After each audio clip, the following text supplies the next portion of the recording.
Today we're going to be looking at the City Tour 2, an ultra-compact travel stroller from Babyjogger.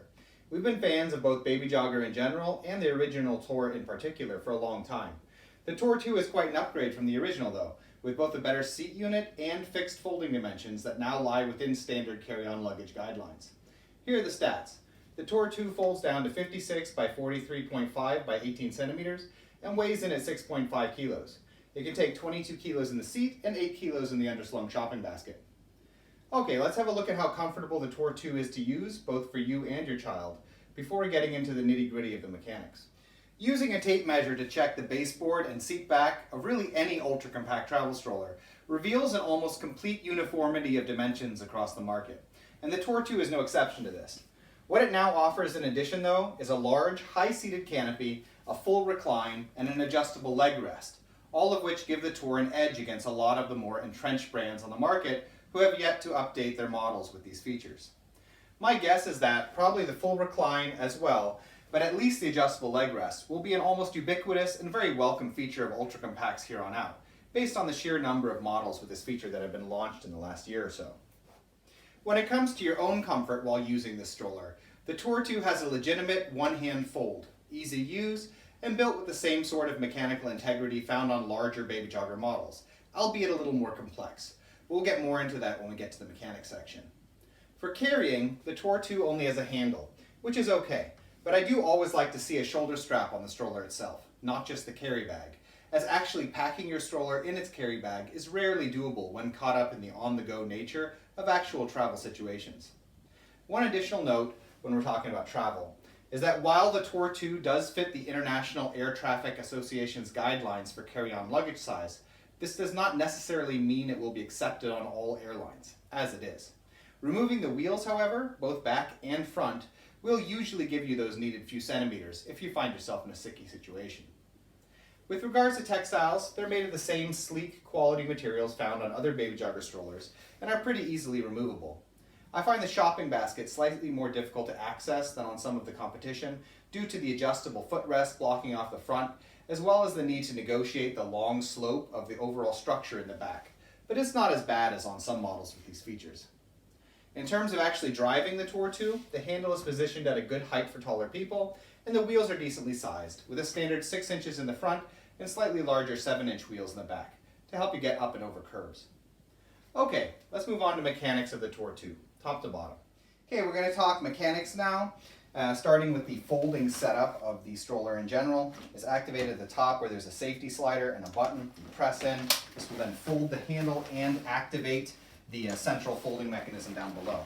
So the central folding mechanism down below is the same sort of folding mechanism, easy fold mechanism, that they've put on virtually all of their other models, and it's actually quite well built. It's entirely metal components inside all of what actually holds it up. If you want to see how that works, you can look at some of our videos on the Babyjogger City Elite, where we take it apart, and this functions more or less the same way. It is harder to take apart. It is riveted together. It's not put together with screws. But the central fold is actually quite sturdy.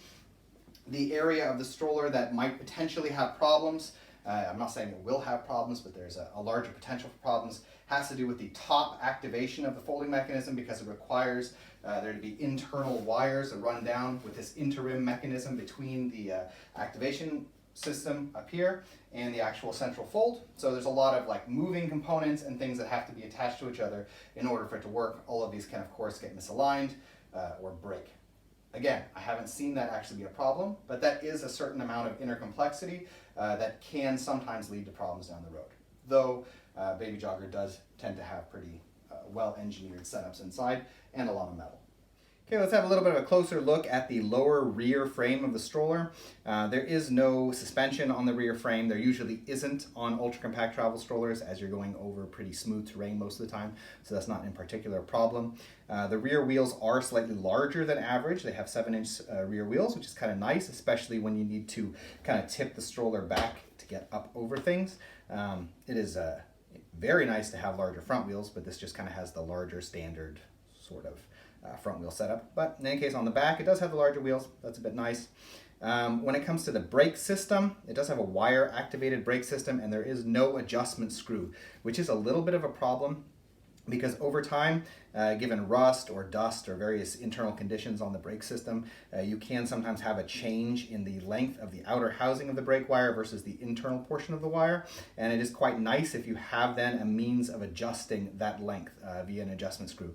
And there's no adjustment screw in the middle either, or on either of the sides. So that's a little bit of a downside. On the other hand, it is possible to open up the brake systems. It is possible to swap out the wire, and Babyjogger, at least for the Tour 1, because I've done that repair before, did or do sell a brake kit for replacing the brake system if you wind up having trouble with it. Overall then, I would say that the brake system is the portion that is has a little bit too much complexity and potential for problems, but it's really not that bad. A lot of ultra compacts are doing the sort of a brake system these days. I do like the larger wheels. Again, it has no suspension, but generally doesn't. Okay, let's have a little bit of a closer look at the front end then. It does have the 6-inch front wheels, which is pretty standard on ultra compact travel strollers. It does have a swivel lock, which actually is kind of necessary on this model because not only are the wheels removable, which means that the connection point is a little bit looser between the fork and the front housing, but the axles have also not really been built in such a way as to prevent eventual wobbling problems. A lot of strollers that use front swivel wheels these days are building their axles so that there are 2 points of connection, one where it locks and one where it holds the axle at a different circumference, so either a plug at the bottom or something at the top. They haven't done anything like that. They also don't have any sort of suspension pads, which means that over time there is a potential that this axle is going to wear down the inside of this frontal housing and cause a problem whereby the wheels will wobble when you go fast. City Tour 2 just came out, so we won't know this for a while. This sort of problem does not tend to appear until several years down the road, but it is a possibility. Thus, again, quite nice that they've actually added in a swivel lock mechanism. It's not a bad swivel lock mechanism, and it will at least allow you to wheel the stroller with the wheels in line if you do develop that problem, say 3-4 years down the road. But again, we don't know whether that's going to be a problem. It's just doesn't have any inbuilt protection against it.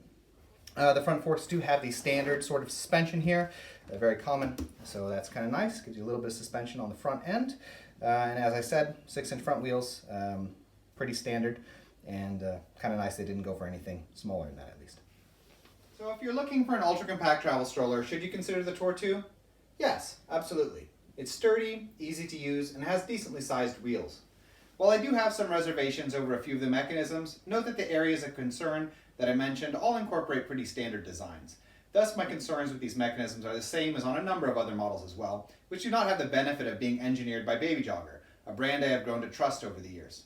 In addition, while a lot of ultra compacts either cheat a bit when it comes to actual carry-on dimensions, or go too small and sacrifice mechanical integrity as a result, the Tour 2 fits just right, matching or being slightly under standard hand luggage requirements so that it can best utilize the allotted economies of weight and space to build a better stroller.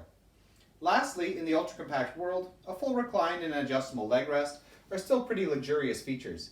And so, given the rest of its attributes, at this current time in history, for me, the Tour 2 is right up there, battling for top spot among the best ultra-compact travel strollers on the market. In any case, we hope you found this video interesting, and if you did, we ask that you subscribe, as it helps us to continue making videos in the future. Thank you.